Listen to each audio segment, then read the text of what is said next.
এখনো সময় আছে, তওবার দরজা খোলা। মনে মনে আল্লাহকে বলো, হে মালিক, জীবনে তো মনের ঝাল মিটে কম দাড়ি কাটি নাই, কম নামাজ সারি নাই, মনে চাইছে পার্কে যাব, গেছি।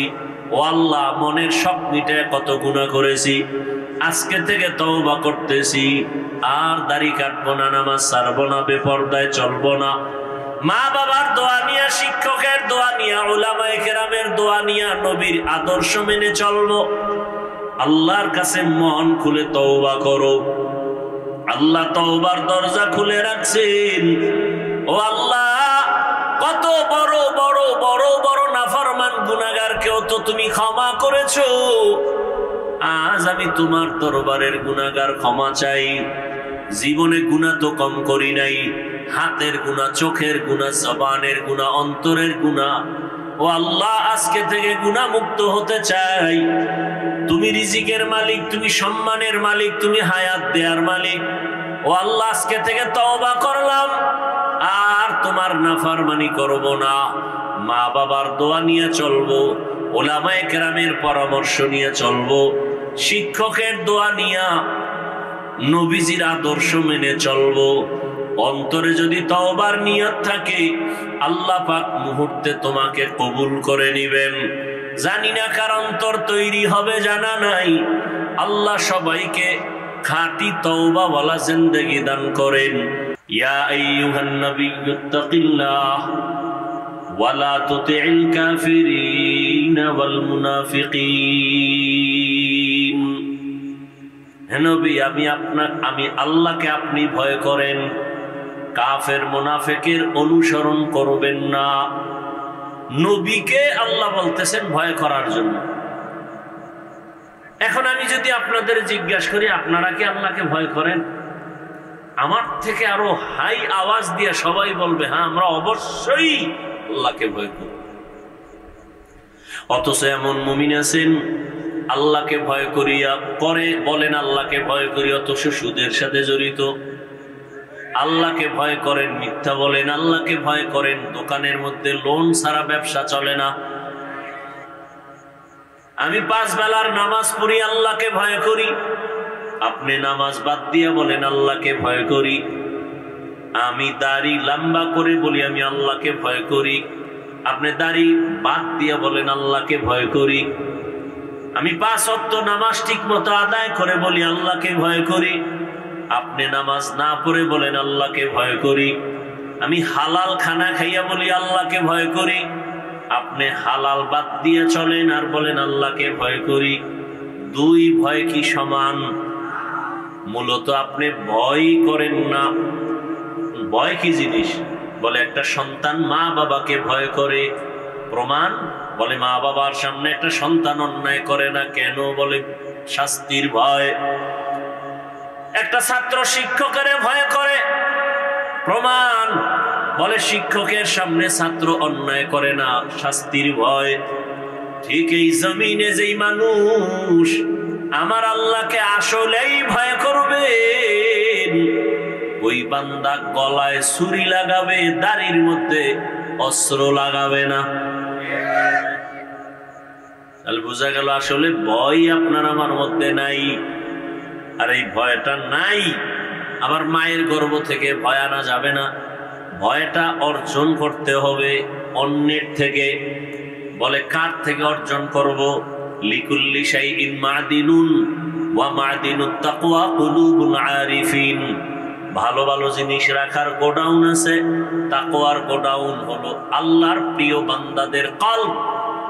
তাদের নজর লাগাও, নজর আসলেই তোমার কলবের মধ্যে তাকওয়ার পাওয়ার আসতে থাকবে। قال رسول الله صلى الله عليه وآله وسلم اتقوا فراسة المؤمن فإنه ينظر بنور الله। আল্লাহর প্রিয় বান্দাদের ফেরাসাতের পাওয়ার, এটাকে তোমরা ভয় করো। কারণ তারা অনেক কিছু দেখে, তুমি দেখো না। তারা কেমনে দেখে? চামড়ার চোখে বলে না। আল্লাহ তাদেরকে এমন একটা আলো দান করেন, নূরের আলো দিয়ে তারা অনেক কিছু দেখেন। আমার চোখের মধ্যে চশমা লাগানো, গ্লাসের পাওয়ার যতটুকু ততটুকুই দেখি।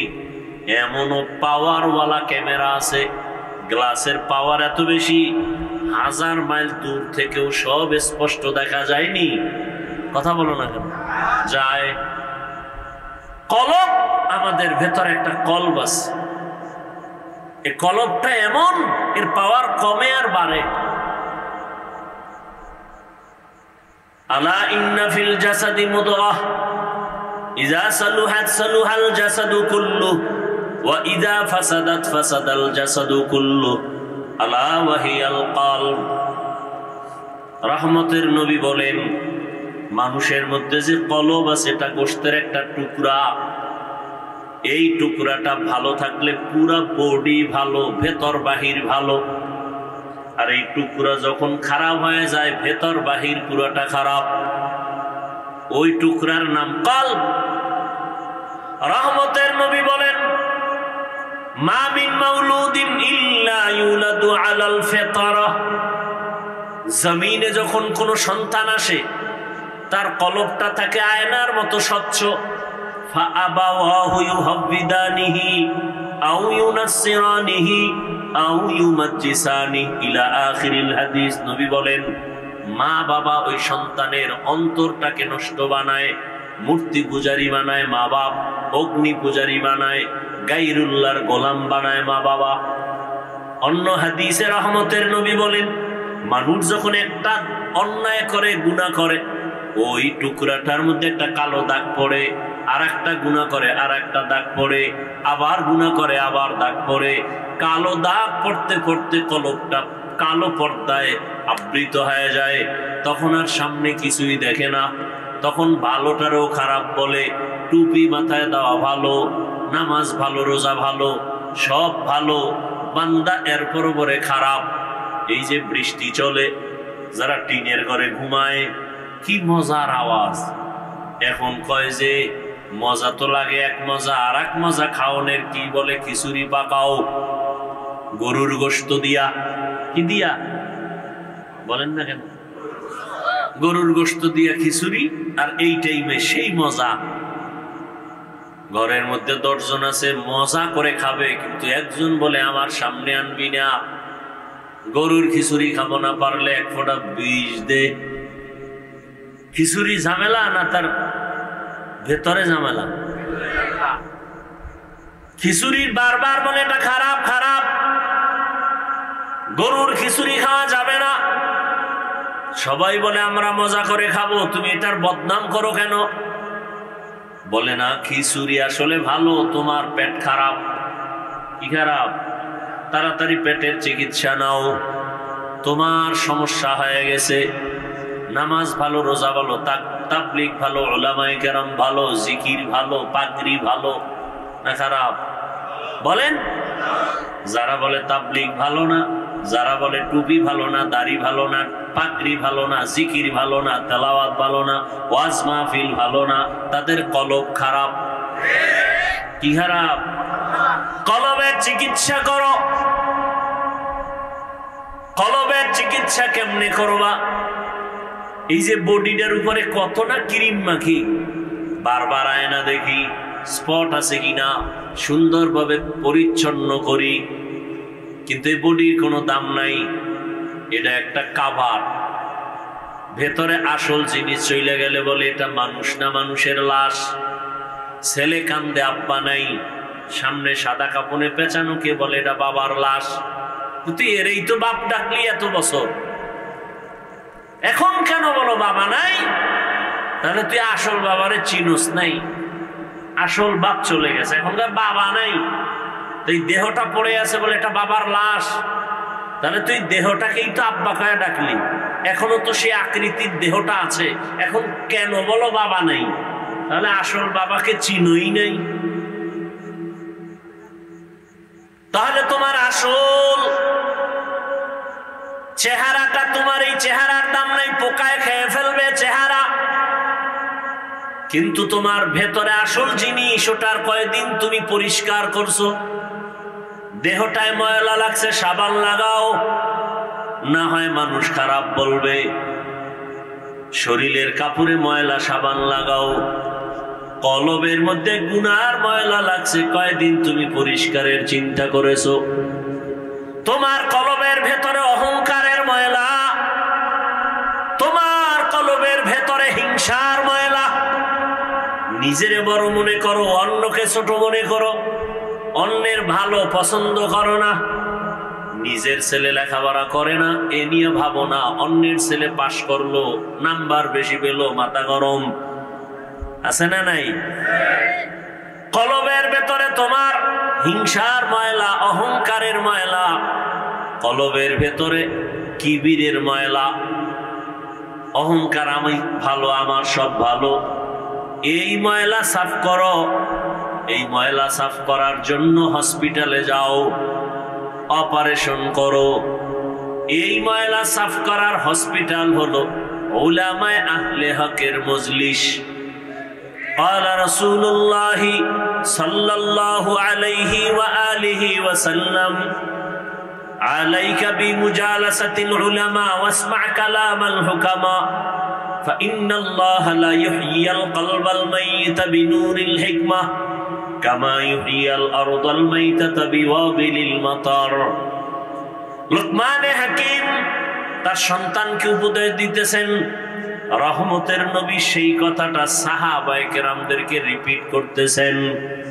নবী বলেন, লুকমানে হাকিম তার সন্তানেরে বলে, ওলামায়ে কেরামের মজলিসে বসবা, তাদের হিকমতপূর্ণ কথা শুনবা, লাভ হয় মুর্দা দিল জিন্দা হয়ে যাবে, মুর্দা দিল জিন্দা হয়ে যাবে, কলবটা পরিষ্কার হয়ে যাবে। আগুনের কাছে গেলে তোমার শরীরে আগুন না নিলেও গরম ভাব আসবে।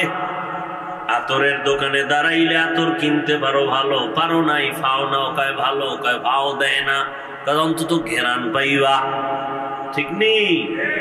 ওলামায়ে কেরামের কাছে যাও, আল্লাহকে পাইবা। যদি আল্লাহকে অন্তত নাও পাও, আল্লাহ পাওয়ার ঠিকানাটা জানবা। কি? আল্লাহরে কোথায় পাওয়া যায়? আল্লাহ সম্পর্কে একটা তোমার ভেতরে পেরেশানি আসবে, ভাব আসবে, চিন্তা আসবে। উলামায়ে কেরামের মজলিস ছাড়া দিন বুঝার জানার কোনো পথ নাই। অতএব উলামায়ে কেরামের কাছে যাও, তাদের মাধ্যমে কলবকে তুমি জিন্দা বানাও।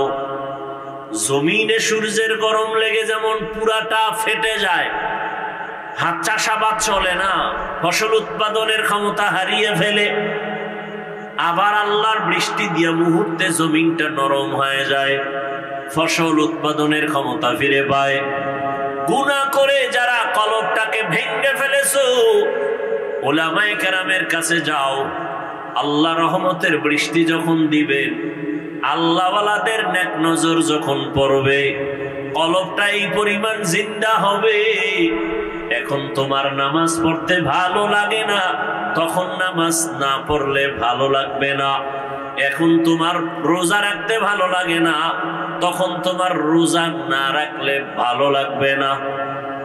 দুনিয়ার পেছনে ঘুরিয়া কি পাইছো? কই নমরুদ কি পাইলো? সাদ্দাত কি পাইলো? ফেরাউন কি পাইলো? ফেরাউনের লাশ তো আজও পড়ে আছে। মিশরের পুরা ক্ষমতা পাইয়া এছিল একটা ফকিন্নির বাচ্চা। ফেরাউন না, চরম এক ফ্যামিলি ছিল, গরিব। ক্ষেতের মধ্যে শশা, এডিরে টাইনা টাইনা মিশরে নিয়ে বিক্রি করে 8 আনা পয়সা পাইত। ওই সময়ের হিসাবে যা পাইয়া পাইয়া আস্তে আস্তে আস্তে আস্তে কিছু টাকা হয়েছে। এক সময় ফেরাউন চেয়ারে বৈশা, ওই তদানীন্তন সময়ের মূল প্রধান বাদশা মারা গেছে। ফেরাউন বৈশা এক পর্যায়ে পাওয়ার পাইয়া ওজির আজম হামানকে বলে, শরীরের মধ্যে কেমন যেন এক গরম গরম ভাব, তো কি করবা? কয় খোদা দাবি করতে মনে চায়। হামান বলে করো, করলে আর ছোট খোদা দাবি করে লাভ কি, বড়টাই করো। কোরআনের আয়াত।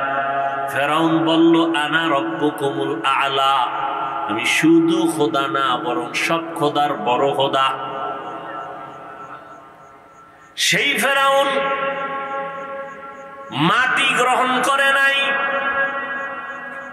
আজও জমিনের মধ্যে আছে। কই গাদ্দাফি, কই সাদ্দাম, চোখের সামনের গুলো বলতেছে, কই চোখের সামনে সব শেষ। আমেরিকার বুশ কোথায় গেল? চোখের সামনে যমুনা গ্রুপের মালিক কই গেল?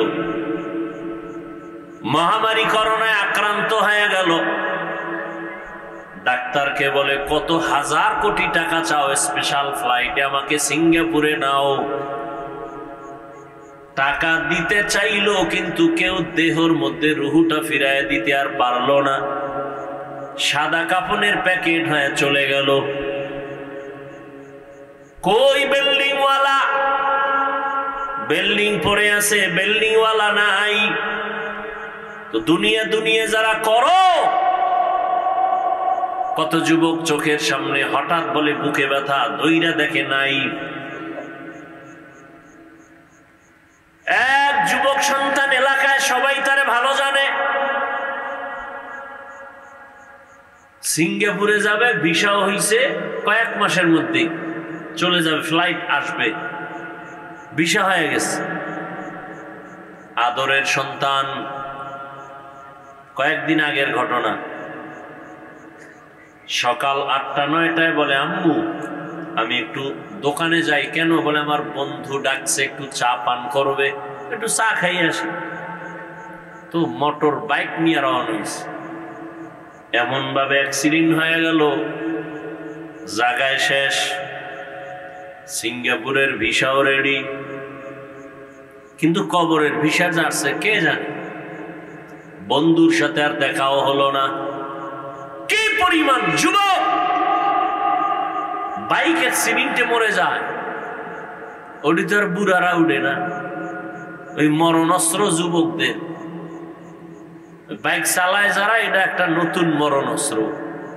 এটা হলো ডাইরেক্ট, আর ইনডাইরেক্ট মরণস্ত্রের নাম মোবাইল।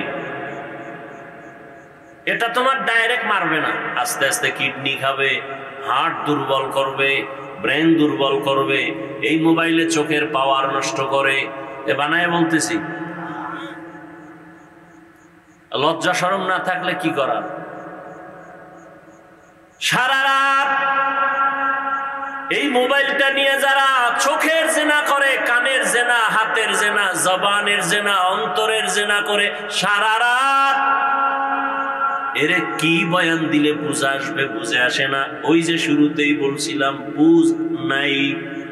যেদিন বুঝ আসবে তখন আফসোস করলেও লাভ হবে না। তোমার কিডনি ড্যামেজ করে দিল, খবর নাই। হার্ট দুর্বল করে দিল, খবর নাই। চোখের পাওয়ার দুর্বল করলো, খবর নাই। এই একটা মোবাইলে লেখাপড়া নষ্ট করলো, খবর নাই। মায়ের সাথে তোমার সাথে বেয়াদবি শিখাই দিল মোবাইলে, খবর নাই। মোবাইলকে ঠিক রাখতে গিয়ে কত সন্তান মায়ের সাথে বেয়াদবি করেছে। মোবাইলকে কেন্দ্র করে কত সন্তান বাবার সাথে বেয়াদবি। এই মোবাইলকে কেন্দ্র করে কত ছাত্র শিক্ষকের সাথে বেয়াদবি। কত সন্তান মুরব্বীর সাথে, আলেমের সাথে বেয়াদবি। এক মোবাইলের কারণে লেখাপড়া নাই, চরিত্র নাই, শরীর শেষ, জীবন শেষ, যৌবন শেষ। আছে একটা মূর্তির মতো দেহ, রুহটা চলে গেলে দেহটাও শেষ। তাহলে এটা হলো ইনডাইরেক্ট মরণস্ত্র। আর ডাইরেক্ট যুবকের মরণস্ত্রর নাম কি? দাবি দয়া ছাইরা মায়ের বাবার থেকে আগেই ছাড়াই নিস। যারা মোবাইল চালাও 24 ঘন্টা পাগলের মতো, কখন যে হঠাৎ করে স্ট্রোক করে মরে যাবি বলা যায় না। বিদায় নিয়ে আনিস মা বাবার থেকে আগের থেকে। আর যত মনে চায় আকাম করে নে, কখন চলে যাবি তোর টিকিট নেই। মনের খাহেশ মিটাইয়া কর, যেন আর কোনো খাহেশ না থাকে, আফসোস না থাকে যে এটা পারলাম না। আবার তোমার মতো কত যুবক, শুরুতেই বলছিলাম, এরা স্কুলে পড়ে, কলেজে পড়ে, চাকরি করে, ব্যবসা করে, 5 বেলার নামাজ পড়ে, মা বাবার খেদমত করে, কারোর সাথে খারাপ আচরণ করে না, বাদ দেয় না। বহু যুবক আছে একটু নিজেরে বুঝাইও তুমি কেন পারো না। কোনো ওয়াজের দরকার নাই, এই কথাটাই তোমার বিবেকরে তুমি একটু ধাক্কা দিও। এই বিবেক, আমার মতো যুবক স্কুলে পড়ে নামাজ পড়লে আমি পারি না কেন? আমার মতো জেনারেল লাইনের ছেলেটা যদি কলেজে পড়ে নামাজ পড়ে আমি পারি না কেন? আমার মতো যদি জেনারেল সন্তানটা চাকরি করে নামাজ পড়ে আমি কেন পারি না? ব্যবসা করে নামাজ পড়ে আমি কেন পারি না? আমার মতো জেনারেল লাইনের সন্তান কৃষি কাজ করে নামাজ পড়ে আমি কেন পারি না? শ্রমিকের কাজ করে নামাজ পড়ে আমি কেন পারি না? আমার কপাল বুঝি খারাপ?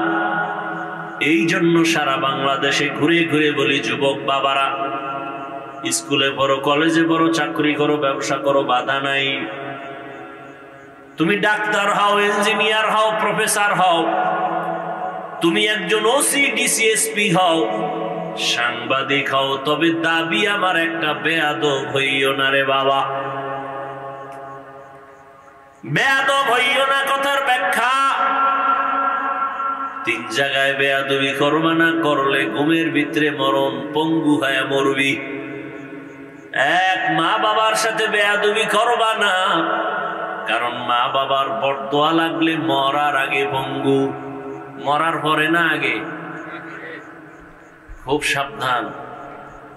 2, শিক্ষকের সাথে বেয়াদবি করবা না, কারণ তুমি আজকে মানুষ হওয়ার পেছনে মা বাবার চোখের পানি, শিক্ষকের অবদান অস্বীকার করার কোনো সুযোগ নাই। 3, তুমি ওলামায়ে কেরাম, মুরব্বীদের সাথে বেয়াদবি করবা না। এবং এ কথাটাও লিখে রাখবা, কোন মা বাবা সন্তানকে বরদোয়া করে না, কোন শিক্ষক ছাত্রকে বরদোয়া দেয় না, কোন আলেম উম্মতকে বরদোয়া দেয় না। তবে বরদোয়া করা লাগে না, অন্তর থেকে এসে যায়। মা বাবায় তোমার আচরণে কষ্ট পাইয়া যদি বলে, আহ এটাই তোর জন্য কাল, এই নিঃশ্বাসটাই তোর জন্য শেষ, ধ্বংসের কারণ। শিক্ষক তোমার আচরণে কষ্ট পেয়ে যদি নিঃশ্বাস ফেলে, তোমার লেখাপড়া ধ্বংসের জন্য নিঃশ্বাসটাই যথেষ্ট। ওলামায়ে কেরাম যদি কষ্ট পেয়ে নিঃশ্বাস ফেলে, তোর চরিত্র ধ্বংসের জন্য নিঃশ্বাসটাই যথেষ্ট। মানুষের জীবনের সব থেকে অমূল্য সম্পদ হলো চরিত্র। আর একটা অমূল্য সম্পদের নাম সুস্থ জীবন। এই দোনোটা নষ্ট করে মোবাইল। চরিত্র নষ্ট করে মোবাইল, সুস্থতাও নষ্ট করে মোবাইল। সংক্ষেপে 1 মিনিটে একটা উদাহরণ দিয়ে শেষ করি।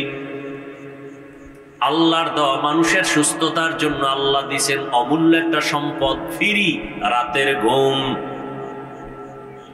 সারাদিন তুমি ঘুমাইলেও রাতের 1 ঘন্টা ঘুমের বরকত হবে না।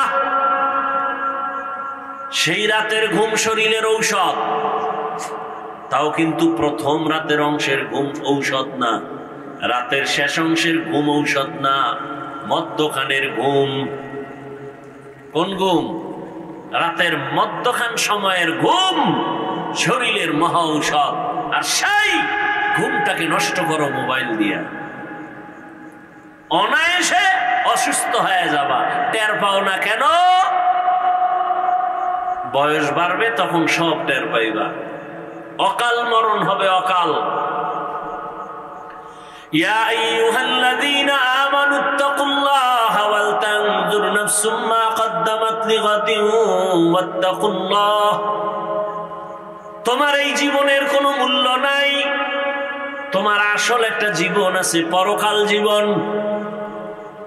আজকে কাজী নজরুল, কবি নজরুল নাই, সারা দেশের মানুষ কবি নজরুলের গুণগান গায়নি। কথা বলেন না কেন? কবি নজরুলের কবিতা বলে, তৃপ্তি অর্জন করে। জানে না সে নজরুলের চেহারাটা কেমন, জানে না সে নজরুলের শিক্ষক কারা, জানে না সে নজরুলের বাপ মা কারা। মরিয়া গেল সে নজরুল সবার হৃদয় আছে অমর হয়ে। কথা ঠিক? তুমি মরলে স্মরণ করবে তোমার মা বাবা কি বলে, মনে মনে বলবে একটা মুসিবত দূর হয়ে গেছে, ওর কারণে কত জায়গায় লজ্জায় মুখ দেখাইতে পারতাম না, ওর চরিত্র এত খারাপ। মরিয়াও আমর যদি হতে চাও, এ দুনিয়া ছেড়ে দাও, আখিরাতের সামনের জীবন তুমি অর্জন করো। তোমার আসল জীবন পরকালের জীবন। এই আমরা যারা দুনিয়া বাদ দিয়া চেষ্টা করি আখিরাত আখিরাত, এই চিন্তায় নামাজ পড়লাম, দাড়ি রাখলাম, টুপি পরলাম, জিকির করি, তেলাওয়াত করি, পর্দা করি, হালাল খাই, বলো তো আমাদের থেকে সম্মান কমে গেছে? বরং আল্লাহর জাতের কসম, এখনো কোরআনওয়ালা রাসূলের আদর্শওয়ালাদের মতো শান্তিতে আর সম্মানের জমিনে কেউ নাই। আর যারা আখিরাত বাদ দিয়া শুধু দুনিয়া করে পাগলের মতো ঘুরছে, আজকে তারা দুনিয়াও পেল না, আখিরাত তো পাবেই না। কই দুনিয়া? কিচ্ছু নাই, শেষ। চেয়ারম্যানের চেয়ারের মেয়াদ শেষ, এমপি সাহেবের চেয়ারের মেয়াদ শেষ। আল্লাহর রহমতে যারা আমরা নবীর আদর্শে আছি, আমগো চেয়ারের মেয়াদ শেষ হবে দূরের কথা, মেয়াদি নাই। শেষ হবে কি মেয়াদি? এটার কারণ কি? টাকা দিয়া সম্মান কিনলে প্রথমে ফুলের মালা, ফাইনালে জুতার মালা। আর আমার মাওলার দেওয়া সম্মান হলো দুনিয়ায় বাদশাহ, পরকালেও বাদশাহ। এজন্য আখিরাতের মালা গলায় লাগাও। কই আমরা যারা দুনিয়া বাদ দিয়া চলি, কই আমগো ব্যবসাও চলে, চাকরিও চলে। আচ্ছা, আখিরাত নিয়ে চলার মানে কি ব্যবসা করা যাবে না, চাকরি করা যাবে না? সব যাবে, বাকি আখিরাত বানায় করতে হবে। কি করতে হবে? ও যুবক বাবারা, তোমরা দুনিয়া করিয়া 3 বেলা খাও, আমরা আখিরাত বলিয়া 1 বেলা খাই। এই মোনাজাত দিয়ে তুমি এক্ষুনি বুঝো, তোমরা দুনিয়া বইলে কয় বেলা খাও? 1 বেলা। আর আমরা আখিরাত বইলে কয় বেলা খাই? তো তুমি আমার থেকে আগাইলে কই? তোমরা দুনিয়া কইয়া রাতে ঘুমাও, আমরা আখিরাত বলিয়া রাতে ঘুমাই। তুমি দুনিয়া করিয়া আজকে তুমি বান্দা বিভিন্ন দেশে ঘুরো, আমরা আখিরাত বলিয়া আমরা দেশ বিদেশে ঘুরি। তোমরা দুনিয়া করে চাকরি করো, ব্যবসা করো, বিয়া করো, আমরা আখিরাত করে ব্যবসাও করি, চাকরিও করি, বিয়ে শাদিও। তোমাদেরও সন্তান আছে, আমাদেরও আছে। তাহলে তোমরা আগাইলা কোথায়? কই আমাদের তো খানা বন্ধ হয় নাই, ঘুম বন্ধ হয় নাই, চাকরি বন্ধ হয় নাই। হয়তো বা তোমাদের তুলনায় 10 তলা বিল্ডিং নাই, টাকার পাহাড় নাই, কিন্তু আমাদের কাছে যে সম্মান আছে এটা তোমাদের কাছে নাই। তাহলে আমরা আখিরাত বলতে গিয়া তো কই দুনিয়াতে সম্মান কমে নাই, খানা বন্ধ হয় নাই। বরং তোমরা দুনিয়া করি এক সময় বাড়ি কইরা বাড়ি বেচছো, বাড়ি থুইয়া পালান লাগছে, ঠিক না? মহামারী করোনায় স্কুল বন্ধ, কলেজ বন্ধ, চাকরি বন্ধ, ব্যবসা বন্ধ। জানছনি, খবর রাখছনি যে একটা মাদ্রাসাও এ দেশে বন্ধ হয় নাই, কোন হুজুর না খাইয়া মরে নাই। মাস্ক পরছে, ট্রিপল মাস্ক, মরবে না করোনা, কিন্তু এই সময় মানুষ মরে নাই। বাবা মারা গেছে, ছেলেরা কাছে যায় না, করোনা। কিন্তু তাকাইয়া দেখছো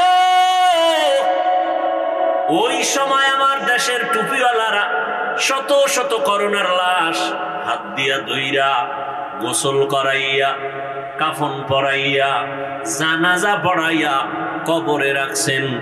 একজন হুজুরেও করোনাই মরে নাই,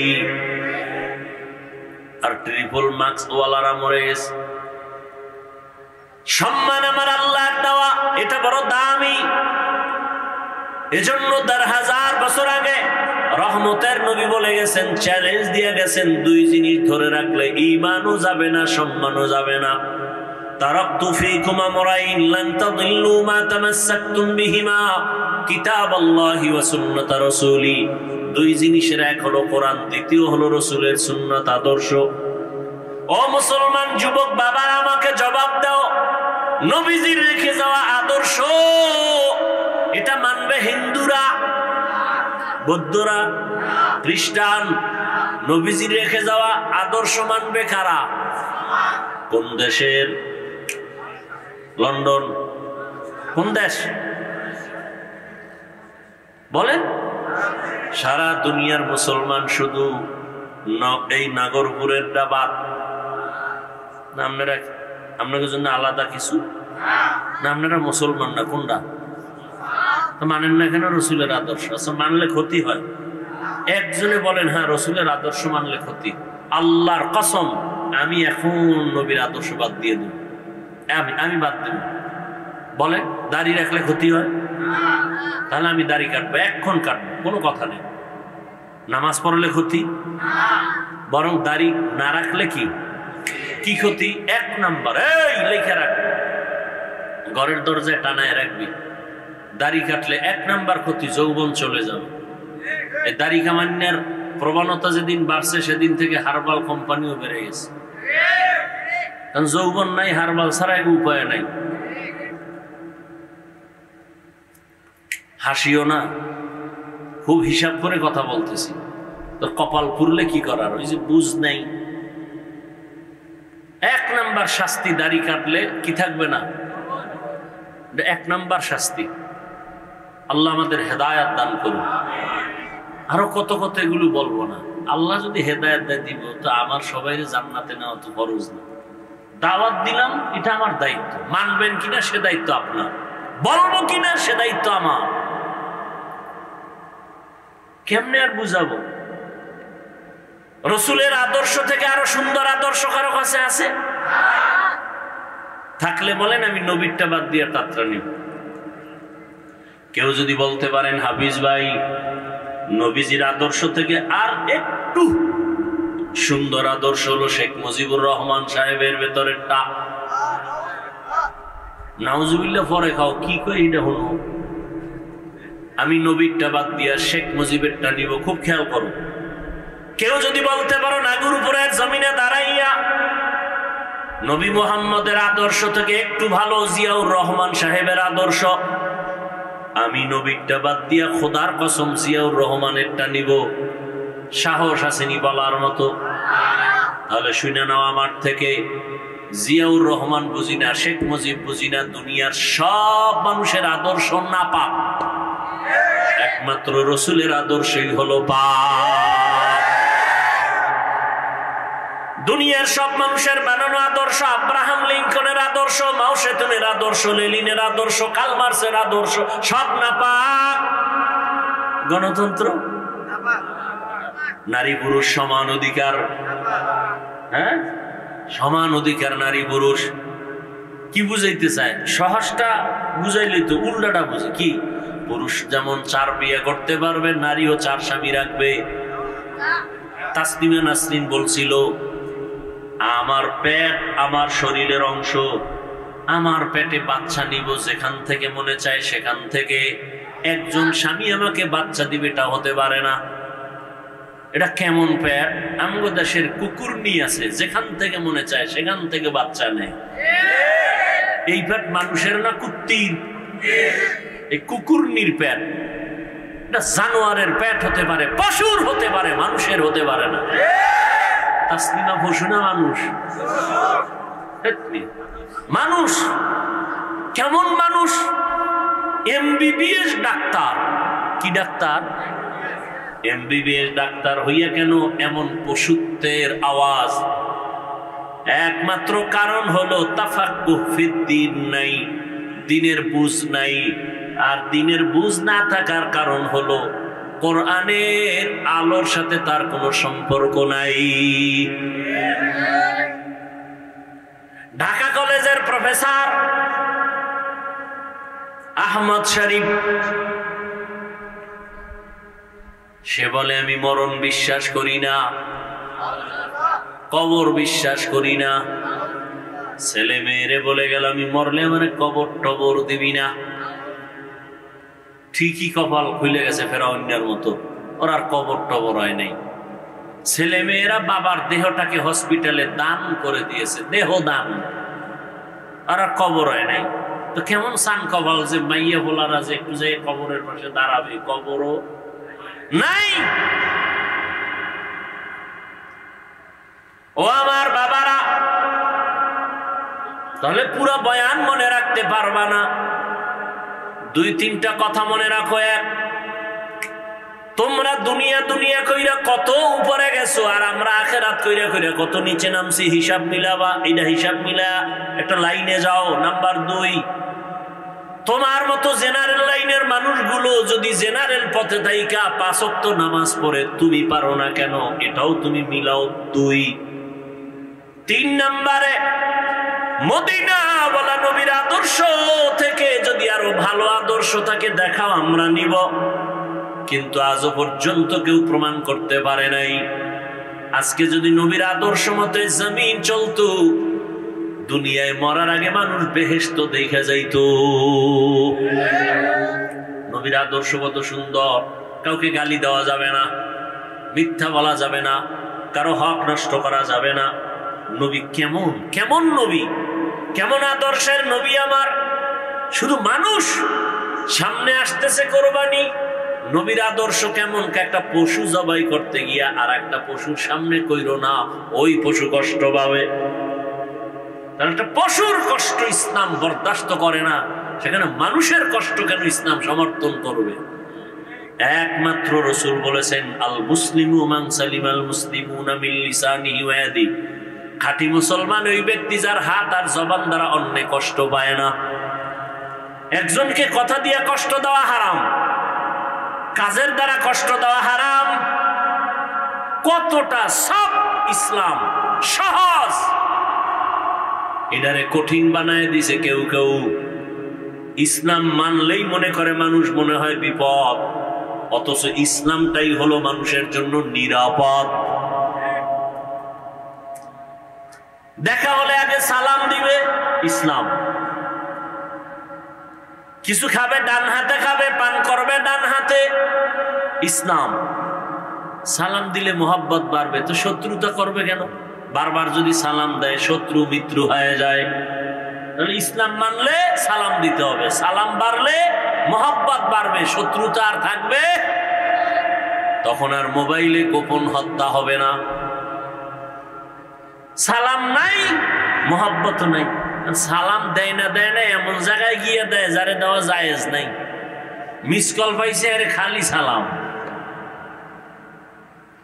অথচ মাকে সালাম দাও, বাবাকে সালাম দাও, বোনকে সালাম দাও, স্ত্রীকে সালাম দাও, স্ত্রী স্বামীকে সালাম দাও, এগুলো নাই। বেগানারে সালাম দেয়, বেআই সাহেব বেআইনেরে বারবার সালাম দেয়, বউরে জীবনেও সালাম দেয় না। ইসলাম সালাম কতটা গুরুত্বপূর্ণ। আসসালাম কাবলাল কালাম, রহমতের নবীর আদর্শ, কথার আগে সালাম দাও। এরে পর্দার আম্মা জানেরা, বোনেরা, এখনো এই এলাকায় বহু মহিলারা আছে 5 বেলার নামাজ পড়ে, পর্দা করে, স্বামীর মাল হেফাজত করে, মোবাইলে সময় নষ্ট করে না, নাই? আছে। এরে আম্মা জানেরা, আপনারা কেন পারবেন না? আপনার কারণেই তো জমিনে ভালো ভালো সন্তান আসছে। ভালো সন্তানগুলো ভালো মায়ের কারণেই হয়েছে। মায়ের আদর্শ ভালো তো সন্তান ভালো। জেনারেল লাইনে যত ভালো সন্তান দেখবেন মা ভালো হওয়ার কারণে। ওসি সাহেবের ব্যবহার ভালো কেন? কয় মায়ের ব্যবহার ভালো। এসপি সাহেবের ব্যবহার এত সুন্দর কেন? বলে মায়ের চরিত্র ভালো। দুনিয়ার লাইনেও ভালো সন্তান মায়ের কারণে, আখিরাতের লাইনেও ভালো ভালো সন্তান আছে মায়ের অবদান। খাজা মঈনুদ্দিন চিশতি আজমিরি রাহমাতুল্লাহ আলাইহি মদিনাতুল মুনাওয়ারা থেকে ভারতে আসছেন, কালেমার দাওয়াত দিলেন, লক্ষ লক্ষ বিধর্মী মুসলমান হলো। মায়ের সামনে আনন্দ, মা বলে বাবায় আনন্দ কেন? বলে লক্ষ লক্ষ বিধর্মী মুসলমান। মা বলে মঈনুদ্দিন এটা সব আমার অবদান, তোমার কিছুই না। মা এই কথা বলা মাত্র মঈনুদ্দিন বলে মা, কারণ মঈনুদ্দিনের মা বলে রে বাবা, আল্লাহর কসম তুই আমার গর্ভে যখন আসছো আমি মা ঘুমাইতাম না, সারা রাত আমার মাওলার কাছে কান্না করে দোয়া করতাম, ও দয়ার মালিক আমার গর্ভের সন্তান তোমার ওলি হিসাবে পাঠাইও। দুনিয়ায় যখন আসছো আমি মা, এই মঈনুদ্দিন তোকে যতদিন দুগ্ধ পান করিয়েছি আল্লাহর কসম এক ফোঁটা দুধও আমি মা তোর মুখে বিনা ওযুতে দিতাম না। যেই মা সন্তানকে বিনা ওযুতে দুধ দেয় না, এই সন্তান জগৎ বিখ্যাত হবে না তো কে হবে? ও যুবক, এখনো সময় আছে, তওবার দরজা খোলা। মনে মনে আল্লাহকে বলো, হে মালিক জীবনে তো মনের জাল মিটে কম দাড়ি কাটি নাই, কম নামাজ সারি নাই, মনে চাইছে পার্কে যাব গেছি, ও আল্লাহ মনের শখ মিটে কত গুনাহ করেছি, আজকে থেকে তওবা করতেছি, আর দাড়ি কাটবো না, নামাজ ছাড়বো না, বেপরদায় চলবো না। মা বাবার দোয়া নিয়া, শিক্ষকের দোয়া নিয়া, উলামায়ে কেরামের দোয়া নিয়া নবীর আদর্শ মেনে চলবো। আল্লাহর কাছে মন খুলে তওবা করো। আল্লাহ তওবার দরজা খুলে রাখছেন। ও আল্লাহ, কত বড় বড় বড় বড় নাফরমান গুনাহগারকেও তো তুমি ক্ষমা করেছো। আজ আমি তোমার দরবারের গুনাহগার ক্ষমা চাই। জীবনে গুনাহ তো কম করি নাই, হাতের গুনাহ, চোখের গুনাহ, জবানের গুনাহ, অন্তরের গুনাহ। ও আল্লাহ, আজকে থেকে গুনাহ মুক্ত হতে চাই। তুমি রিজিকের মালিক, তুমি সম্মানের মালিক, তুমি হায়াত দেয়ার মালিক। ও আল্লাহ, আজকে থেকে তওবা করলাম, আর তোমার নাফরমানি করব না। মা বাবার দোয়া নিয়ে চলবো, উলামায়ে কেরামের পরামর্শ নিয়ে চলবো, শিক্ষকের দোয়া নিয়ে, নবীজির আদর্শ মেনে চলবো। অন্তরে যদি তওবার নিয়ত থাকে আল্লাহ পাক মুহূর্তে তোমাকে কবুল করে নিবেন। জানি না কার অন্তর তৈরি হবে, জানা নাই। আল্লাহ সবাইকে খাঁটি তওবাওয়ালা জিন্দেগি দান করেন, নবীর খাঁটি আদর্শওয়ালা জীবন আমাদের দান করেন। আলহামদুলিল্লাহি রাব্বিল আলামিন।